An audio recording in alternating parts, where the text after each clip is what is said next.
el hueso frontal es un hueso central, es un hueso irregular, muy irregular, es un hueso impar y su situación anatómica es inferior al hueso frontal en el techo de la cavidad nasal y superior o encima del hueso esfenoides. Este hueso consta de tres porciones, que serían la porción vertical, sería esta de aquí, que está dividida en dos, precisamente por la siguiente, que es la porción horizontal, que sería esta zona de acá, y sus dos masas laterales, o también llamados laberintos etmoidales. La lámina horizontal también es llamada como lámina cribosa debido a las cribas o agujeros olfatorios que se encuentran por su superficie. En la lámina vertical se pueden diferenciar dos porciones, se dividen en dos subporciones, que serían la apófisis crista galli, que cuenta con un vértice obtuso, no es puntiagudo, es como redondo, la base adherente, que se continúa con base ósea, con el mismo hueso, cuenta con dos caras bilaterales, derecha e izquierda, y dos bordes, uno anterior, que es totalmente vertical, se estrecha hasta que desaparece, y el posterior, que se va en forma de cresta hasta articularse con el vértice del proceso etmoidal del hueso esfenoides, mientras que el borde anterior se articulará con el agujero ciego de la cara endocraneal del hueso frontal. Siguiendo con la lámina vertical, pero ahora en su porción inferior estará la lámina perpendicular, que sería esta de acá, que cuenta con dos caras, derecha e izquierda, serían estas de acá, se concentra una, y con cinco bordes, que tiene para empezar forma de pentágono. No sé si se logra ver ahí. Que estaría el borde antero superior, el antero inferior, estaría el borde superior, que es una base adyacente también. Para posterior tenemos el borde postero superior y el borde postero inferior. En el borde antero superior, este se articula con la arista de la espina nasal del frontal y con la cara posterior de los huesos nasales. El borde anteroinferior simplemente se articula con los cartílagos nasales, no se articula con ningún hueso o alguna parte ósea. Y yéndonos hacia posterior, el borde postero superior se articula con la cresta anterior de la cara de la apófisis del cuerpo del esfenoides, y el borde posterior inferior se articula con el borde antero superior del hueso vomer. Esta contribuye a formar lo que serían las paredes mediales de las cavidades nasales. Sería lo que divide a ambas, que sería el tabique nasal. La lámina perpendicular es exocranial y, como ya dijimos, contribuye a formar la pared medial de las cavidades nasales y forman lo que sería el tabique junto con el hueso vomer. Mientras que la porción superior de la lámina vertical, la apófisis crista gallia, es una cara endocranial que ayuda a contribuir a la base de la fosa craneal anterior. Sería esta de acá. Yéndonos a la lámina horizontal, también llamada lámina cribosa, esta cuenta con dos caras, superior e inferior. La superior es endocranial, tiene contacto con el encéfalo y contribuye a formar lo que sería la base de la fosa craneal anterior. Esta cuenta con el canal olfatorio, que sería esto de acá, una especie de surco bilateral, separado por lo que sería la apófisis crista galli de la lámina vertical, y cuenta con el agujero etmoidal, que sería este de acá, que es más grande a los agujeritos olfatorios de la superficie de la lámina horizontal o cribosa. Y por último, la hendidura etmoidal, que sería esta como de acá, se encuentra justamente adyacente a la apófisis crista galli, también de manera bilateral, tanto derecha como izquierda, que estas serían las tres estructuras básicas que se encontrarían en la cara superior de la lámina cribosa. Ahora, en la cara inferior de la lámina cribosa, que su situación es exocranial y contribuye a formar lo que sería el techo de la cavidad nasal. No cuenta con estructuras. De ahí, la lámina cribosa cuenta también con dos bordes. Uno anterior sería este anterior, y uno posterior sería el de acá. El anterior no articula con ningún otro hueso y el posterior articula con lo que serían los bordes laterales del proceso etmoidal del esfenoides.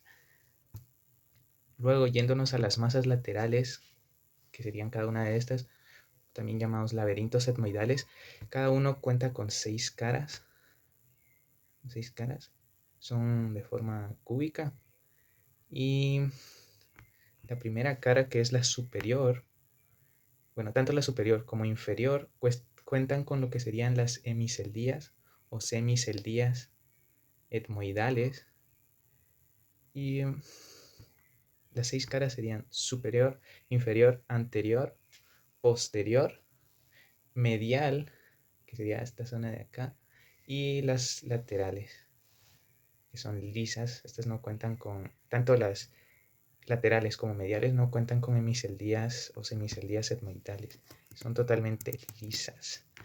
Ahora, yéndonos cara por cara, la cara superior se articulará con las celdías de la superficie etmoidal del frontal. Se van a complementar estas celdías con las celdías del hueso frontal. En la cara inferior se va a articular tanto con el borde superior del maxilar superior como la carría etmoidal de la apófisis orbitaria del palatino, del hueso palatino. En la cara anterior, que sería esta de acá, donde nos guiamos con esta, la apófisis cristal, que también cuenta con semiceldías etmoidales, se va a articular con la cara medial de la apófisis frontal del hueso maxilar, pero también se va a articular con la cara medial del hueso lagrimal o lacrimal.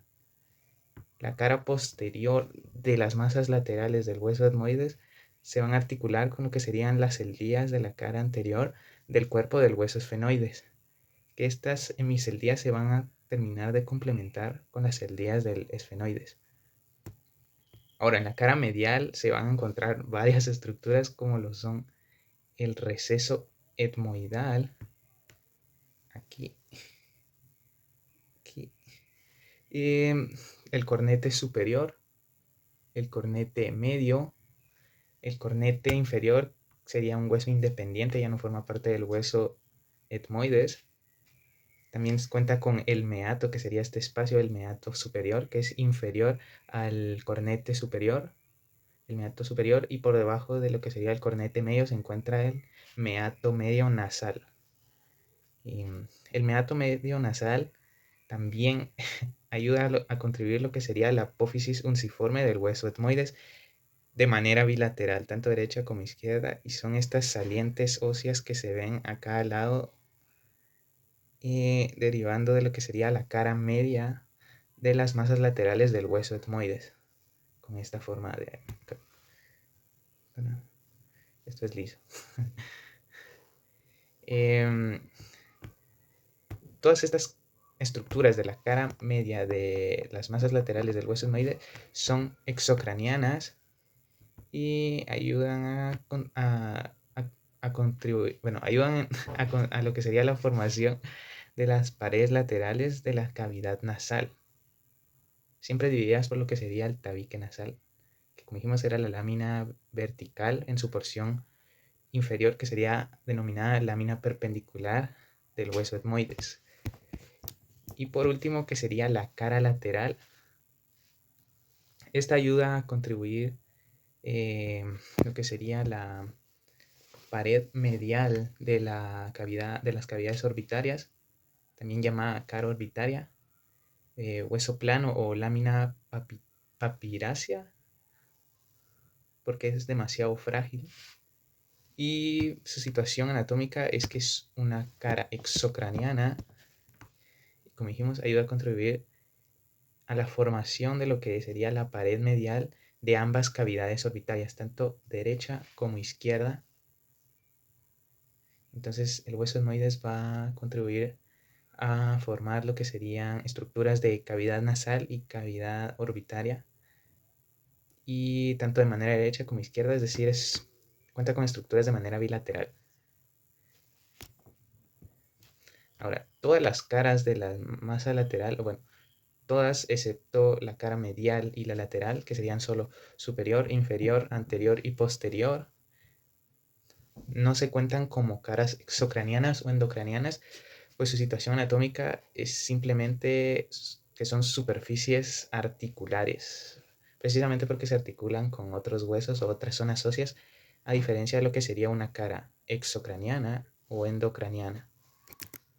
También lo que serían los 5 bordes de la lámina perpendicular de la lámina vertical, que sería su porción inferior, también son denominadas superficies articulares y no se cuentan como caras exocranianas o endocranianas porque precisamente no son caras, son simplemente bordes o segmentos de la lámina perpendicular, que son 5, una es adyacente y la anteroinferior que ayuda a articularse con el cartílago nasal, que serían las únicas dos que no se completan o no se articulan con una estructura ósea, pero las otras tres que son anterosuperior y posterosuperior, pero anterosuperior, posterosuperior y posteroinferior, estas sí se articulan con los tres huesos que ya dijimos o tres estructuras óseas que ya dijimos, pero al no ser caras y ser segmentos, pues se les denomina anatómicamente como superficies articulares.